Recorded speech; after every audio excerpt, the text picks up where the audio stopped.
kiri kanannya bersuka cita, nggak senyum ya? Semua bersuka cita pagi hari ini ya. Bukan karena kita melimpah uang, bukan karena kita melimpah harta, tetapi oleh karena kita sehat, kita bisa datang ke rumah Tuhan memuji-muji Tuhan. Itu adalah sukacita yang sungguh luar biasa dalam hidup kita. Amin. Ketika kita sehat, kita senang. Tidak ada yang sakit dalam tubuh ini, kita pasti sukacita.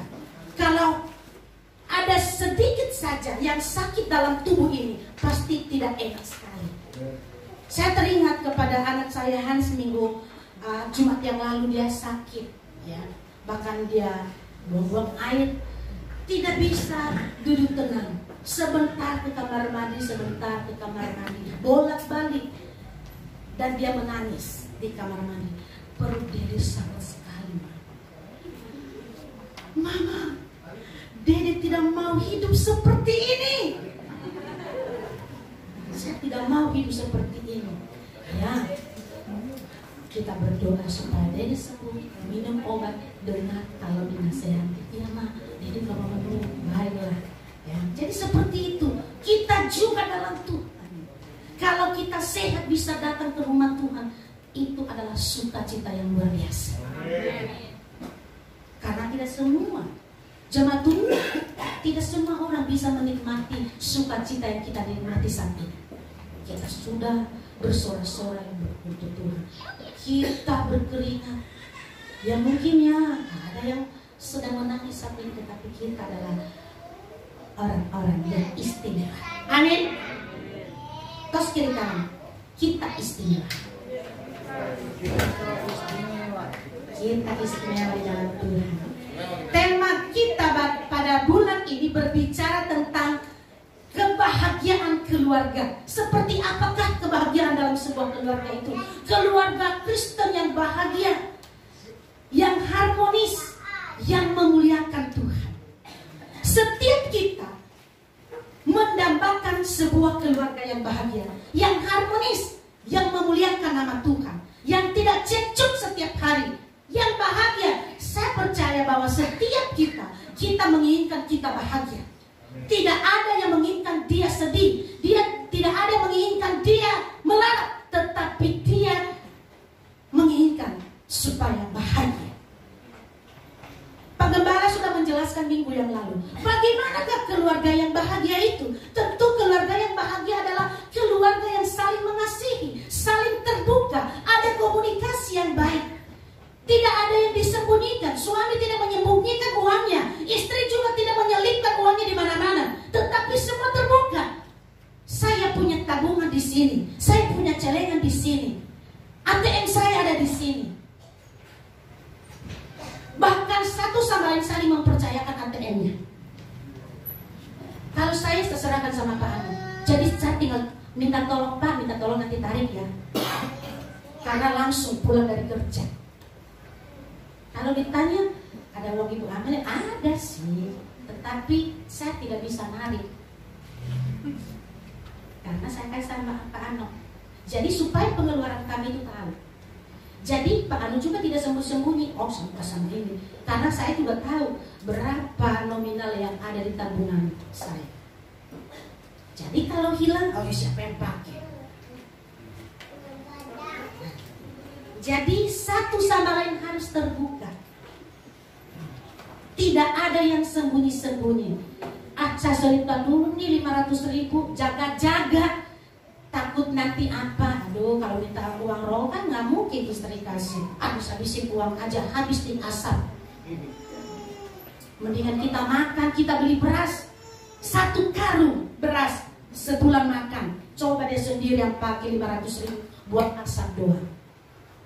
Di dapur tidak ngebul. Semua yang mencium asap rokoknya, semua sesak napas. Kenapa? Karena itu sangat merusak kesehatan. Harus terbuka, harus ada komunikasi. Tanpa komunikasi dalam keluarga akan berantakan. Istri kerja, tetapi dia tidak terbuka kepada suaminya. Seperti ini loh gaji saya. Dia hanya kasih seperlunya aja. Suami juga seperti itu.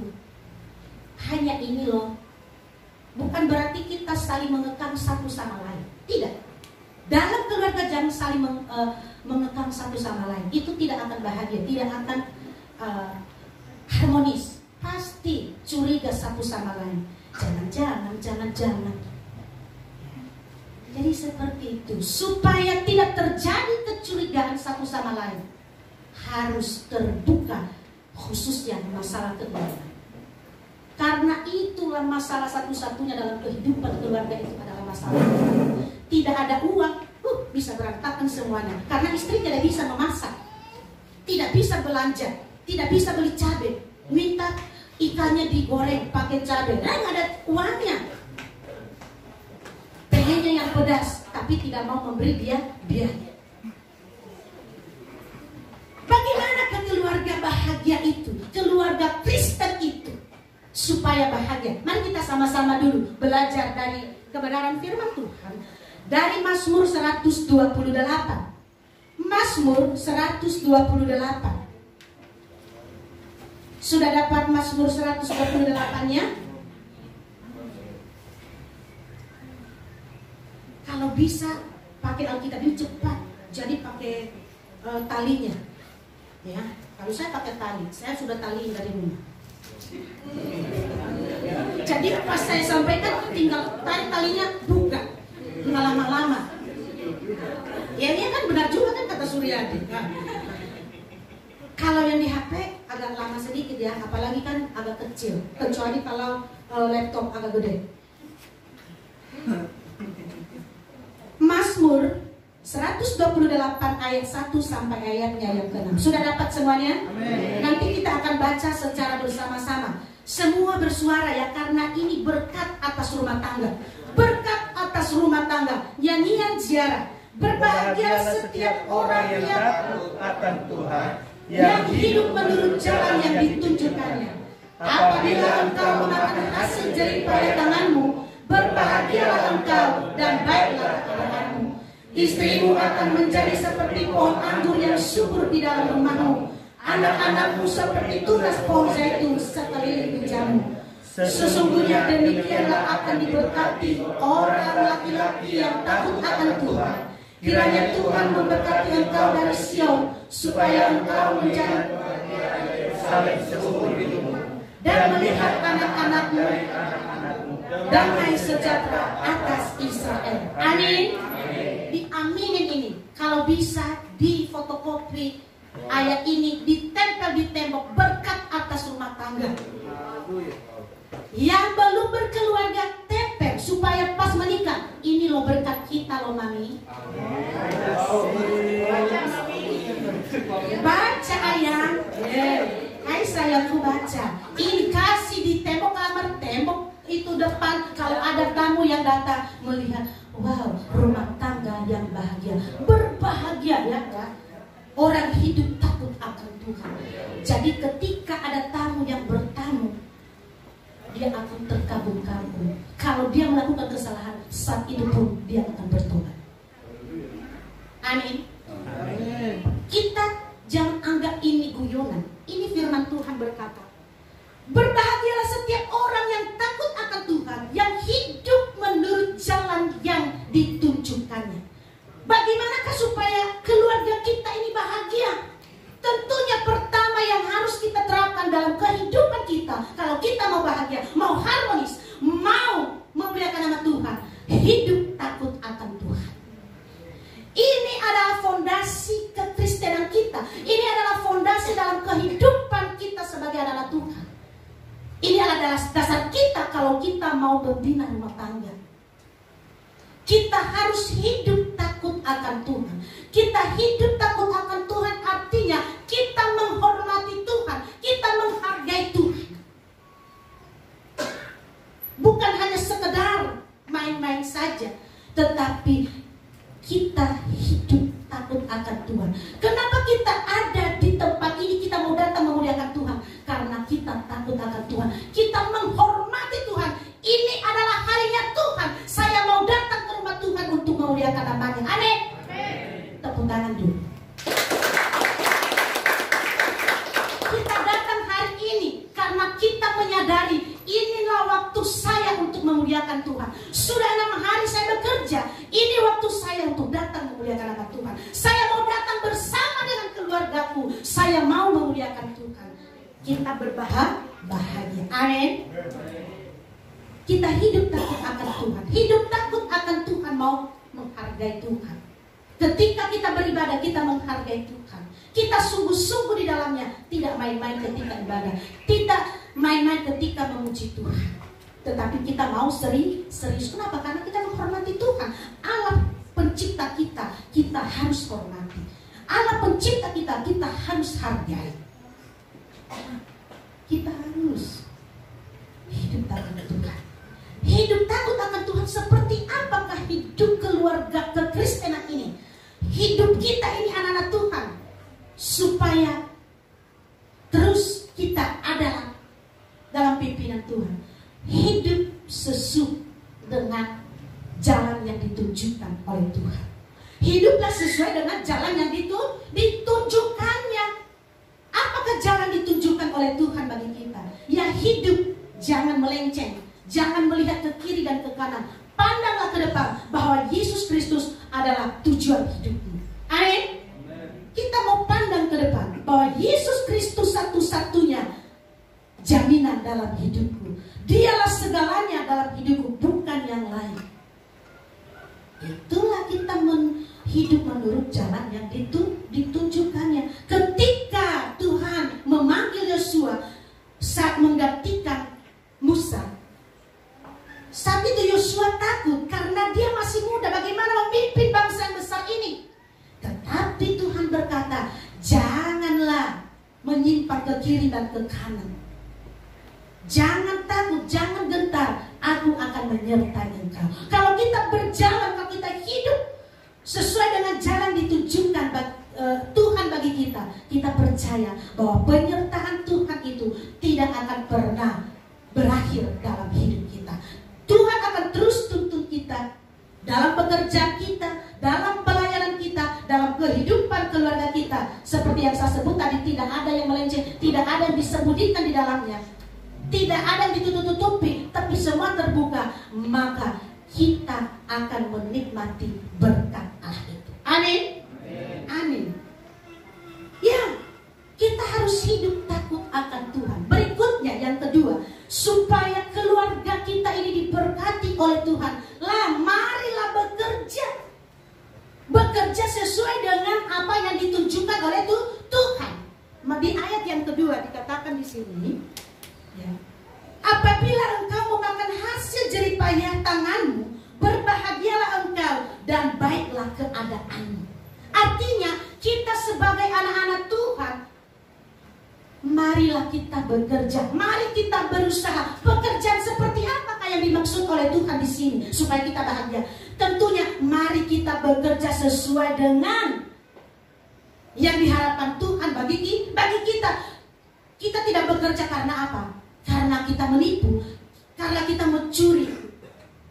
Itu tidak halal. Tetapi yang halal, kita mau melakukan pekerjaan itu sesuai dengan tuntunan Tuhan. Kita sering malak orang, kita sering ini nakut-nakutin orang supaya nanti kita dikasih.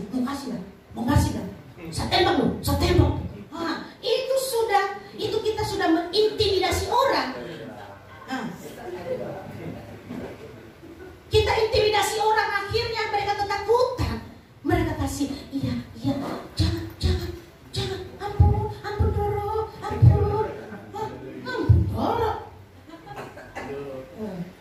Dia kasih. Tetapi marilah kita menikmati dari hasil pekerjaan kita, dari keringat yang halal. Amin. Jangan non halal. Kita cari yang pekerjaan yang memang benar-benar membuat kita diberkati di dalamnya. Amin. Jangan bekerja karena di sana di kebunnya banyak pohon sirsak lagi berbuah. Sekarang lagi musim mangga. Kalau dia tidur nanti, saya akan petik semua buahnya dan saya akan jual dan saya akan menikmati. Itu pekerjaan yang tidak benar. Siapa yang sudah terlelap tidur, kayaknya kandang ayamnya bisa dijebol ini. kita jebol ini malam-malam, dia udah ngomong, oh iya, pelan-pelan, oh iya, dia udah mulai bersuara, oh iya, langsung panggil teman yang dia kode-kode, jangan bersuara nanti dia bangun, langsung masuk, kan kandang ayamnya nggak pakai beton. Gampang kan, cuma pakai bambu doang kan. Nah, udah langsung mau dirantai pakai apapun bisa. Udah langsung ambil semua ayamnya. Sudah dia bangun, dia nangis-nangis. Oh Tuhan, ayamku sudah hilang. Dia nangis-nangis. Nah, dia datang kepada istrinya. Halo mamiku sayang, mau makan apa hari ini? Ya nggak tahu lah, kan nggak ada uang. Tenang, sudah ada. Oh dari mana? Kok malam-malam bisa ada duit? Nggak usah ngomong-ngomong, nggak usah tanya. Kepo banget sih, dari mana uangnya? Nggak usah kepo-kepo deh. Yang penting ada uang. Udah di sana. Akhirnya sekeluarga tidak bahagia menikmati itu karena mungkin ada yang sakit, ada yang lain-lainnya. Karena itu tidak halal. Marilah kita mendapatkan hasil jeripayah kita itu dari hasil yang halal, ya, dari hasil yang diberkati oleh Tuhan, dari hasil yang diridhoi oleh Tuhan, yang diizinkan oleh Tuhan dalam hidup kita. Amin. Ya seperti saya bekerja, saya mengajar di Abdi Bangsa. Kalau dikasih PK setiap bulan, saya berterima kasih, berterima kasih sama Tuhan, berterima kasih kepada Abdi Bangsa yang sampai detik ini masih mempercayakan saya untuk boleh melayani di situ. Pak Ano juga sudah melakukan tugasnya selama sebulan. Nah, dapat hasil, dapat ya honor dari sana. Berterima kasih sama Tuhan sampai detik ini Tuhan masih tuntun, masih bisa bekerja. Bekerjalah yang baik. Nah inilah yang dimaksud Tuhan. Kita bekerja sesuai dengan yang Tuhan kehendaki, jangan yang non halal. Amin. Amin. Mau diberkati Tuhan? Amin. Mau jadi keluarga yang harmonis? Amin. Menjadi keluarga yang memuliakan nama Tuhan? Amin. Amin. Terus kiri kanan, bekerja yang halal.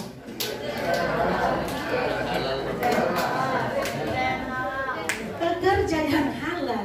Ya kalau kita bekerja yang halal pasti Tuhan berkati. Amin. Nah kalau begini kan enak kan lihatnya daripada diam-diam gitu ya. Jadi seperti itu. Ketika halal kita bahagia, kita sukacita. Kita tidak makan dengan ketakutan. Saya tadi pakai CCTV nggak mereka ya? Pakai CCTV nggak ya? Nah kalau pakai CCTV ya bahaya, kita bisa dikejar.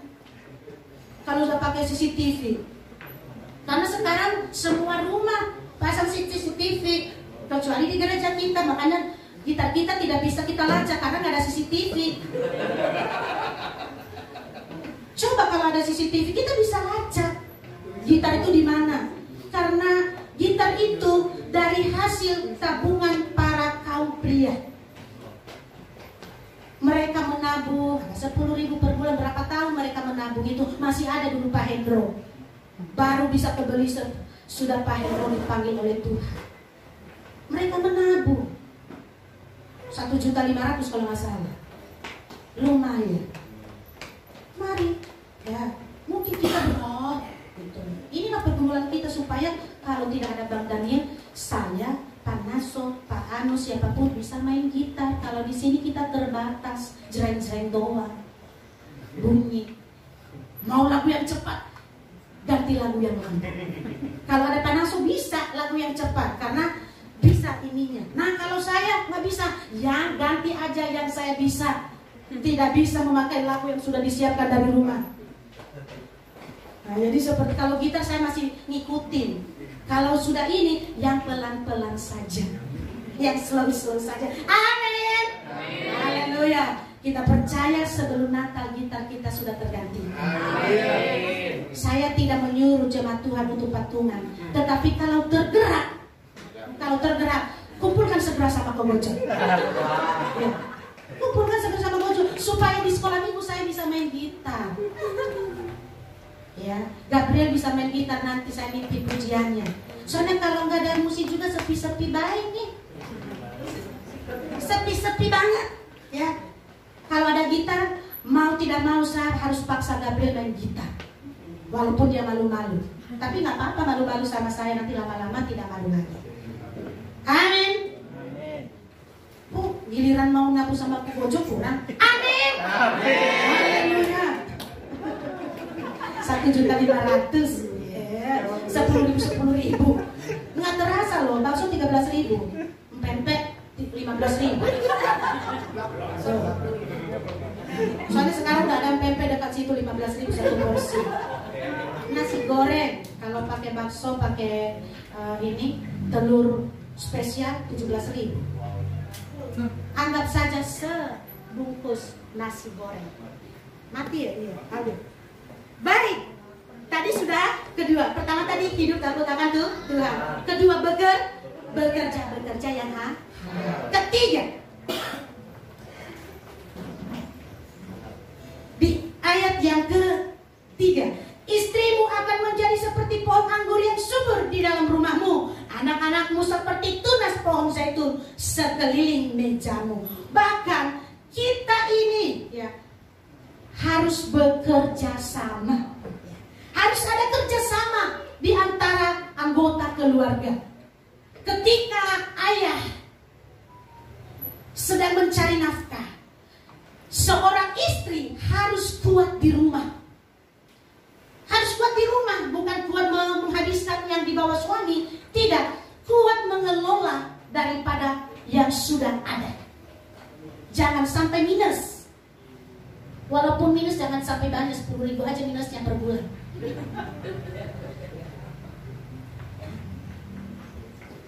Harus kelola dengan baik. Kelola dengan baik. Jangan kebanyakan program istri juga. Sudah ada target, bulan ini saya mau yang ini. Nggak usah banyak pos-pos keuangan yang harus keluar. Jangan banyak posnya. Satu saja, kalau memang lagi ada target bulan ini, ya udah. Itu saja dulu, fokus. Yang penting listrik yang harus diamankan dulu. Jangan sampai listrik mati. Ya, kalau listrik mati nggak bisa nyalain air, nggak bisa segala-galanya. Jadi satu-satu, ya, amankan listrik. Bayar dulu. Pisahkan kalau belum bayar sekarang, pisahkan. Jangan campur dengan keuangan kerajaan. Harus kuat menahan segala apa yang disampaikan oleh anak-anak. Harus kerjasama di dalamnya. Kenapa istri harus kuat? Karena istri adalah penopang daripada suami. Karena suami lemah, bukan lemah kekuatannya, bukan lemah dalam hal pengelolaan. Tetapi marilah kita ibu-ibu menjadi manajerial keuangan yang baik. Makanya di bank itu kan yang banyak kan perempuan di kasir. Jarang banget itu laki-laki. Karena perempuan itu pintar banget. Hitung pelan-pelan. Selip-selipannya dia tahu. Istri itu sangat pintar selip-selipin. Ya. Apalagi kalau nenek-nenek kita pada zaman dulu, semua ada di mana-mana. Cucunya datang ke rumah dan ada di bawah bantal. Ada lagi di sini. Semua terkaget-kaget. Ini mau siapa? Susu. Nanti ada nasi kakek. Ya, harus ada kerjaan. Jadi harus pintar mengelola ya. Kita harus kuat dalam kehidupan keluarga ini istri loh. Bagi yang belum berkeluarga juga mari belajar. Karena akan menuju ke sana. Harus yang mau menikah, bak kedua ini yang belum menikah. Supaya ada generasi, supaya ada tunas-tunas di gereja kita ini. Nah siapa lagi tunasnya kalau bukan? Kalau kami kan udah gak bisa. Udah tua. Ini yang muda-muda ini makanya cepet-cepet lah. Tahun depan nikah.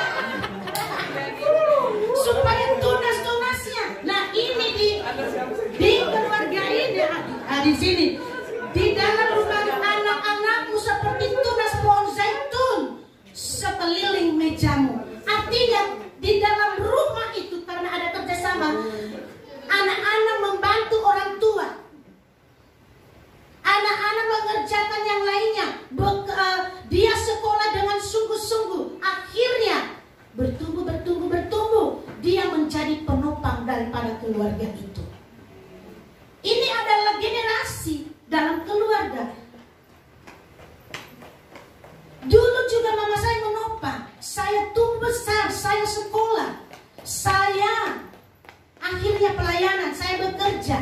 Nah, inilah yang meneruskan dalam keluarga itu. Karena kakak saya sama abang saya sudah meninggal, saya lah yang meneruskan dalam keluarga itu, sehingga saya bisa menafkahi mama saya. Amin. Nah, ini artinya tunas dalam keluarga itu anak-anaknya. Makanya anak-anak itu harus baik, sekolah yang baik, bekerja yang baik, bekerja yang halal, sehingga bisa menopang daripada kehidupan keluarga. Tunas-tunas seperti pohon zaitun akan tumbuh.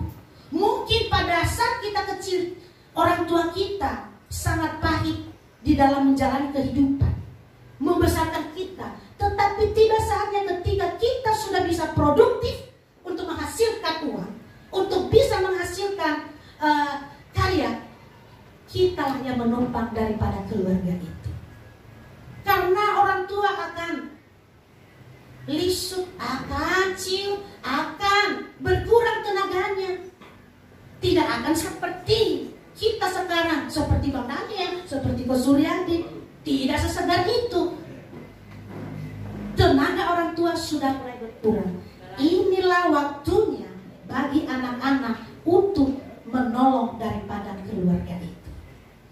Ada kerjasama. Kalau dulu kita kecil dibesarkan sambil menangis, bahkan orang tua kita tidak makan dagingnya, mereka isa-isa durinya saja. Yang penting anaknya bisa makan. Saya pakai nasi pakai air aja, pakai garam. Kalau enggak goreng aja nasinya pakai garam, ada wangi-wangi bawang dikit. Makan saja. Tuh, udah benar-benar tuh sama Ko Suryadi. Nah, yang penting anaknya sehat, anaknya besar, anaknya sekolah. Bagaimanapun orang tua itu caranya mencari uang untuk biaya anak-anak. Untuk mencari biaya anak-anak. Kini tiba saatnya anak-anak tunas-tunas ini sudah tumbuh. Tiba saatnya mari perhatikan orang tua. Saling kerjasama. Enak aja. Emang seberapa sih dulu ngasihnya sama saya? Biarin baiklah di situ. Nggak usah dipeduliin. Jangan. Berkat Tuhan akan menghambat. Berkat untuk kita ketika kita tidak peduli, kita tidak kerjasama dalam keluarga. Amin. Jadi setiap kita, mari kita kerjasama dalam keluarga. Seorang ibu, mari kelola keluarga itu dengan baik. Kelola keuangan itu dengan baik. Mari terimalah tugas yang cukup berat, tetapi kita pasti selesaikan. Kalau ibu itu sangat-sangat luar biasa tenaganya. Tenaga laki-laki kalah. Laki-laki datang capek berbahan. Kalau ibu-ibu capek-capek juga, mari masak sendiri, hidup pun sendiri. Nah, tuh masak, oseng. Manggil, ayo papi, kita makan. Sudah makan? Kita sudah makan, sudah. Nah, nyuci, menyetrika, sapu-sapu, padahal capek. Dari pulang dari mana-mana masih capek, tetapi seorang istri masih mampu melakukan tugas itu. Itulah kelebihan perempuan itu daripada wanita. Makanya itulah kelebihan perempuan itu daripada laki-laki. Luar biasa, terima kasih sudah dikoreksi. Nanti kita ini dulu pas kita share. Itulah kelebihan wanita itu daripada laki-laki. Laki-laki datang cuma depan doang, cemen. Perempuan mau capek-capek dari mana-mana. Aduh, lagi sakit pinggang, udah minum air putih yang banyak ya sayang. Kerja lagi. Itulah luar biasanya perempuan itu. Makanya Tuhan berkata, tidak baik manusia itu hidup seorang diri. Mereka harus hidup berpasang-pasangan, laki-laki dan perempuan, bukan laki-laki dengan laki-laki, tetapi laki-laki dengan perempuan. Kita ingat bahwa Tuhan menciptakan Adam dan Hawa. Dia tidak menciptakan Adam dan Adam, atau Hawa dan Hawa. Itu Adam dan Hawa, laki-laki dan perempuan. Berarti ketika berkeluarga jangan salah pilih pasangan. Harus yang beda jenis. Takutnya nantinya ya udahlah karena kita udah bersama terus ya, kita sama-sama aja. Jangan ya. Harus yang beda jenis, laki-laki dan perempuan harus jelas. Jangan sampai salah pasangannya. Karena udah sering main musik, sering jalan-jalan, ya udahlah daripada lama-lama kita berdoa aja lah. Minta sama Panaso berkati kami, Panaso langsung pingsan. Ada apa ini dengan jemaat saya? Kenapa yang sama? Harus yang berbeda. Maka ayat 4, 5, dan 6 akan terjadi dalam hidupnya. Amin. Ketika kita mau hidup bahagia, hidup kita akan diberkati oleh Tuhan. Amin. Kita akan menjadi sukacita bagi semua orang. Tadi saya seriuskan sukacita kan? Terima kasih. Jadi kalau kita mau mencari keluarga yang bahagia, mari hidup takut akan Tuhan. Mari bekerja yang halal. Ketiga, mari bekerja sama satu dengan yang lain dalam sebuah keluarga. Makanya ada puisi anak TK. Keluargaku, dalam keluargaku ada papa dan mama, ada kakak dan adik, ada juga kakek dan nenek. Dalam keluargaku kami hidup saling mengasihi. Amin. Nah itu puisi singkat dari Ibu Amin sama.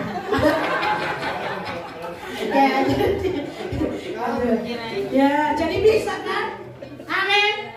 Jadi kami saling hidup apa? Saling mengasihi satu dan yang lain. Tos kiri kanan, saling bekerja sama. Ya, saling bekerja sama. Kalau saling bekerja sama, saya percaya berkat Tuhan senantiasa mengalir atas hidup kita. Amin.